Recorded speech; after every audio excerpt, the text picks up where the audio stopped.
چلو ٹھیک ہے، بسم اللہ الرحمن الرحیم۔ بلاغہ خامسہ۔ تو ہم لوگ کس چیز کی مشق کر رہے تھے؟ ارکان التشبیہ کی مشق کر رہے تھے۔ بین ارکان التشبیہ فیما یاتی، آنے والی مثالوں میں تشبیہ کے ارکان بتائیے۔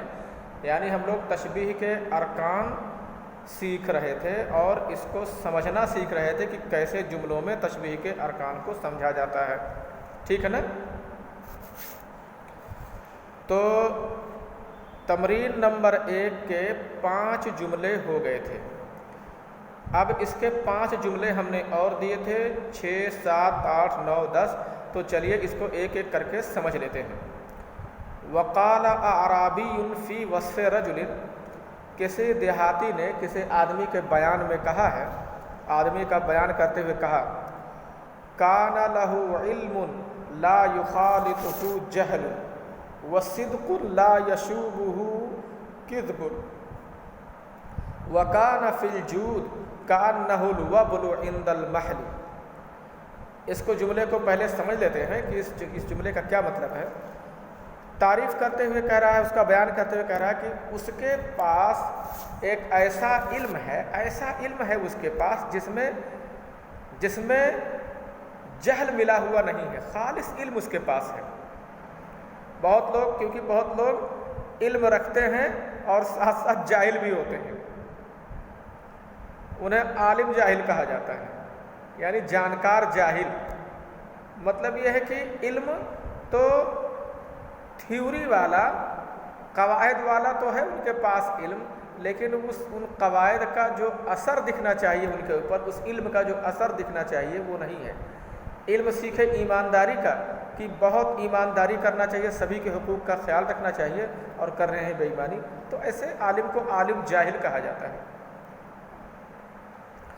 یہاں کہہ رہا ہے کہ وہ عالم جاہل نہیں ہے، اس کے پاس ایسا علم ہے جس میں جہل ملا ہوا نہیں ہے، وصدق لا یشوبہ کذب، اور ایسی سچائی وہ رکھتا ہے، یعنی ایسا سچا ہے کہ جھوٹ کا شائبہ نہیں ہے اس میں، یعنی بہت ایماندار اور سچا آدمی ہے۔ وکان فی الجود کانہ الوبل عند المحل، اور وہ سخاوت میں کیسا ہے؟ جیسے بڑے بوند کی بارش ہو، بڑی بوند کی بارش ہو، عند المحل، قحط کے وقت، محل کے معنی ہوتا ہے قحط، خشک سالی، قحط کے وقت جیسے بڑے بوند کی بارش۔ اب اندازہ کر سکتے ہیں کہ قحط ہو، خشک سالی ہو، اور اس میں بڑی بڑے بوندوں والی یعنی موسلادھار بارش ہو جائے تو پھر کیا بات ہو جائے گی؟ وہ زمین جو مردہ ہو چکی تھی وہ پھر سے زندہ ہو جائے گی اور بڑھ جائے گی، لہلہانے لگے گی۔ یعنی خشک زمین کے لیے پانی سے بڑا انعام اور کچھ نہیں ہے۔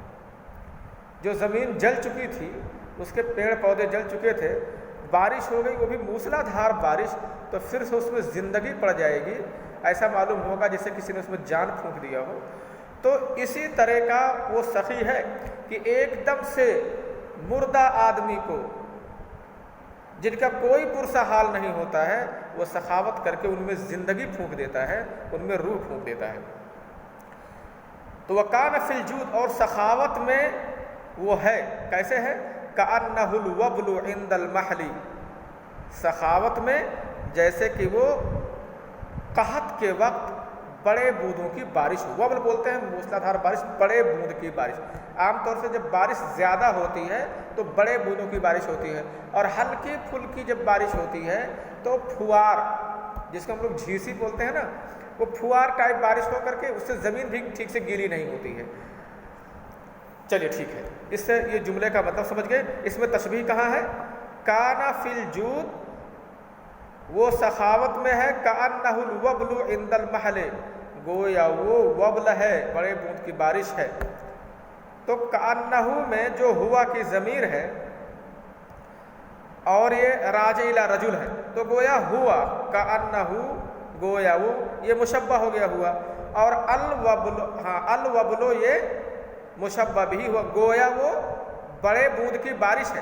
تو اس آدمی کو بڑے بوند کی بارش کہہ رہا ہے نا، جسے کہا جائے گویا وہ شیر ہے، تو وہ جو ہے وہ یہ مشبہ ہو گیا، اور شیر یہ مشبہ بھی. ایسے کان نہ الوبل، گویا وہ بڑے بوند کی بارش ہے، اس کا مطلب ہوا، یہ مشبہ ہوا.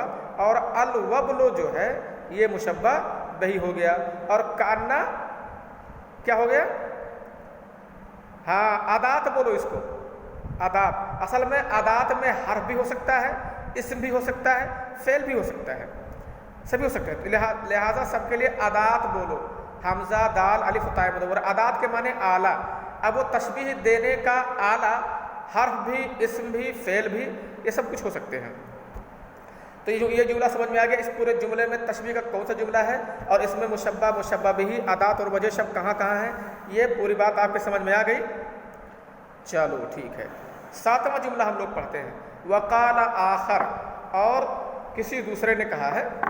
جاؤ، ہاں جی کیا پوچھ رہے ہو؟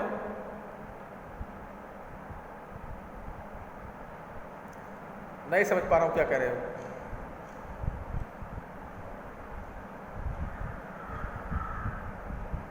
ایو، ہاں، وجہ شب الجود ہے، وجہ شب اس میں الجود ہے. کیونکہ وہ آدمی بارش کی طرح کس چیز میں ہے، کس صفت میں ہے؟ سخاوت میں، سخاوت میں. بارش بھی بہت بڑی سخی ہے نا. بارش تو اتنی بڑی سخی ہے، امیر غریب چھوٹے بڑے سب کے کھیتوں میں سخاوت کرتی ہوئی چلی جاتی ہے. اور بادل بڑا سخی ہوتا ہے، اور یہ بادل اگر سخاوت نہ کرے تو سب کی جان نکل جائے، ہے نا. وقال آخر، کسی دوسرے نے کہا. جاؤ علی خیل کأن اعناقها فی الشہرۃ اعلام، وہ لوگ ایسے گھوڑوں پر آئے. فرسن کی جمع خیل. وہ لوگ ایسے گھوڑوں پر آئے گویا ان کی گردنیں شہرت میں جھنڈے ہوں. اتنی بڑی بڑی ان کی گردنیں تھیں ان گھوڑوں کی، جیسے کہ جھنڈے ہوں اونچے اونچے. وآذانها فی الدقۃ اطراف اقلام، گھوڑوں کی تعریف کر رہا ہے. اور ان گھوڑوں کے کان باریک ہونے میں جیسے قلم کے کنارے ہوں. قلم جو چاقو سے بنایا جاتا تھا، دیکھو اس کے کنارے بڑے پتلے ہوتے تھے. وفرسانها فی الجرأۃ اسود آجام، فارس کے معنی ہوتے ہیں گھوڑ سوار، اور ان کے سوار، ان گھوڑوں کے سوار جرأت اور بہادری میں جیسے جھاڑیوں کے شیر ہوں. آجمہ جھاڑی بولتے ہیں. اسد اسود شیر، اسود و آجام، آجمہ یعنی جھاڑیوں کے شیر، مراد شیر. اس میں تشبیہ کے آپ دیکھ رہے ہیں کہ کئی جملے ہیں. ایک جملہ ہے کأن اعناقها اعلام فی الشہرۃ، گویا ان کی گردنیں جھنڈے ہوں شہرت میں. تو یہاں مشبہ کیا ہوگا؟ اعناق یہ مشبہ ہو جائے گا، اعلام یہ مشبہ بھی ہو جائے گا. اعناق یہ مشبہ ہو جائے گا، اور اعلام جھنڈے یہ مشبہ بھی ہو جائے گا، اور کأن ادات ہو جائے گا، اور الشہرہ یہ وجہ شب ہو جائے گا. ایسے آپ کالم بنائے ہو نا، کالم جیسے آپ کے نموذج ماڈل میں دیا ہوا ہے، کالم آپ کو ایسے ہی بنانا ہے، ٹھیک ہے نا.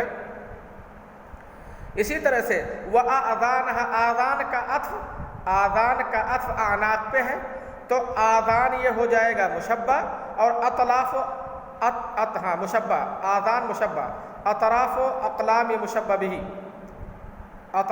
ہاں، اور اس کے بعد کأن یہاں ہو جائے گا ادات، اور الدقہ یہ وجہ شب ہو جائے گا. اسی طرح سے وفرسانها فی الجرأۃ اسود آجام، تو فرسان مشبہ ہو جائے گا، فرسان مشبہ ہو جائے گا گھڑ سوار، اسود و آجام مشبہ بھی. گھڑ سواروں کو تشبیہ دے رہے ہیں جھاڑیوں کے شیروں سے. اور کأن یہاں ادات ہو جائے گا، اور الجرأ یہاں ہو جائے گا وجہ شب، ٹھیک ہے نا. نمبر 8 جملہ نمبر 8. چلیے.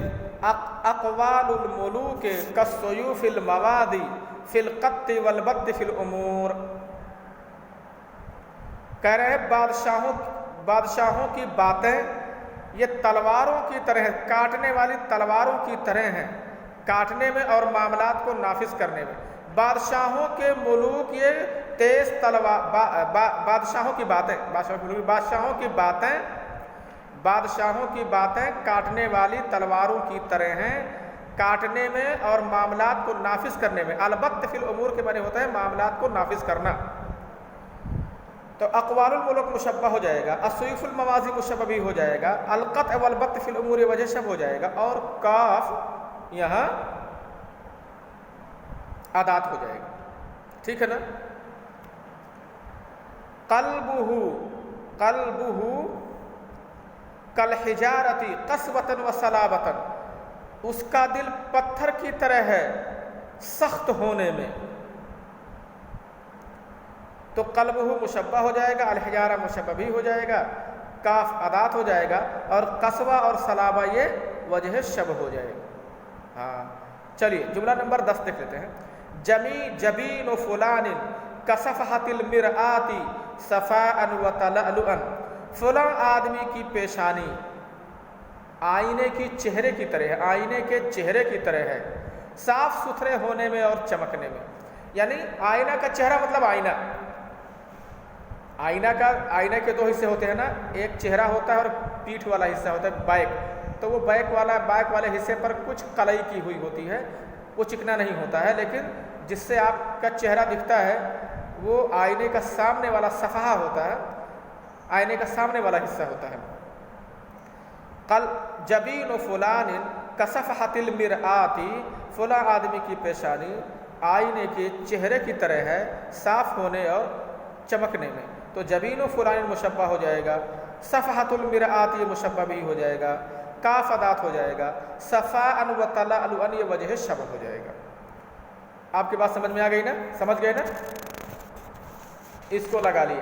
اب چلیے ایک تمرین, اس میں ایک تمرین اور کر لیتے ہیں. اس میں تو آپ کو چھانٹنا تھا, جملے دیے ہوئے تھے اور آپ کو چھانٹنا تھا کہ اس میں کس کو کیا کرنا ہے, کس کو کیا بنانا ہے, کون کیا ہے, اس کو صرف چھانٹ کر کے اس کے کالم میں لکھ دینا ہے. تمرین نمبر 5 اس میں آپ دیکھیے, اس میں وجہ شب دیا ہوا ہے, وجہ شب, اور آپ کو مشبہ بھی اور ادات لگانا ہے. جیسے دیکھو میں آپ کو دے دوں ایک وجہ شب خوبصورتی, کیا بتا دوں, خوبصورتی, اسے آپ اس کا استعمال کر کے تشبیہ کا ایک جملہ بناؤ. میں نے وجہ شب آپ کو دے دیا خوبصورتی, اس کا استعمال کر کے آپ تشبیہ کا جملہ بنائیے. تو آپ ایسے بنا سکتے ہیں, آپ کو 3 چیز اپنی طرف سے لگانا ہوگا, مشبہ بھی اور ادات. آپ ایسے کہہ سکتے ہیں, اس طرح کہہ سکتے ہیں کہ فلاں کا چہرہ, فلاں آدمی, زائد حامد کچھ بھی نام لے لو, حامد چاند کی طرح ہے خوبصورتی میں. تو میں نے آپ کو کیا دیا, صرف خوبصورتی دیا, اس ایک لفظ کو. اب کہا اس سے ایک لفظ کی مدد سے تشبیہ کا پورا جملہ بنائیے. تو آپ ایسے بنائیں گے, حامد خوبصورتی میں چاند کی طرح, ایسے بنا دیں گے نا. تو اپنی طرف سے آپ نے کیا کیا لگایا, میں نے آپ کو صرف وجہ شب دیا, اور اپنی طرف سے آپ نے کتنی چیز لگائی, 3 چیز لگائی. ہاں مشبہ بھی ادات. تو ایسے تمرین نمبر 5 میں ہے, اس میں سبھی وجہ شب دیے ہوئے ہیں. آپ کو 3 چیزیں اپنی طرف سے لگا کر کے جملے بنانے ہیں. لکھا ہوا اجعل کل واحد, ہر ایک کو بناؤ, مما یاتی, ان میں سے جو آ رہے ہیں, یعنی آنے والے لفظ میں سے ہر ایک لفظ کو بناؤ, وجہ شبہین, کیا بناؤ, وجہ شبہ بناؤ, من تفی تشبیہ من انشائی کا, اپنی طرف سے ایک تشبیہ میں, یعنی اپنی طرف سے تشبیہ بناؤ اور آنے والے ہر لفظ کو وجہ شبہ بناؤ. وعین طرفی تشبیہ, اور طرفی تشبیہ کی تعین کرو, یعنی یہ بھی بتاؤ کہ مشبہ بھی کیا ہیں. تو اپنی طرف سے جب آپ بنائیں گے تو بتا لے جائیں گے. جیسے ایک چیز بنا کر کے دکھاؤ, البیاض, یا ایک چیز السواد, السواد مانے کالا ہونا. چلو اس کو ایک تشبیہ کا جملہ بناؤ اس سے. سواد کے معنی کالا ہونا. تو ہاں, یا ایسے بنا سکتے ہو, الغراب یا الجاموس کالغراب فی السواد, بنا سکتے ہو نا. تو ایک میں نے ماڈل بتا دیا آپ کو. تو ایک جملہ ہو گیا, السواد کا جملہ گویا ہو گیا. اب اس میں کون مشبہ ہے کون مشبہ بھی تعین نہیں کر لے جاؤ گے, کر لے جاؤ گے. ایسے آپ کو کرنا ہے. تو آپ کو 1 2 3 4 5 6 7 جملے لگا کر کے لے کے آنے ہیں. پھر میں کل اس کو دیکھوں گا اور آگے پڑھاؤں گا. ٹھیک ہے نا؟ ٹھیک ہے. اچھا کل کا کام میں نے دے دیا, ہوم ورک دے دیا, اب آپ بنا کر کے لے کے آئیے گا. ٹھیک ہے. اچھا السلام علیکم ورحمۃ اللہ وبرکاتہ.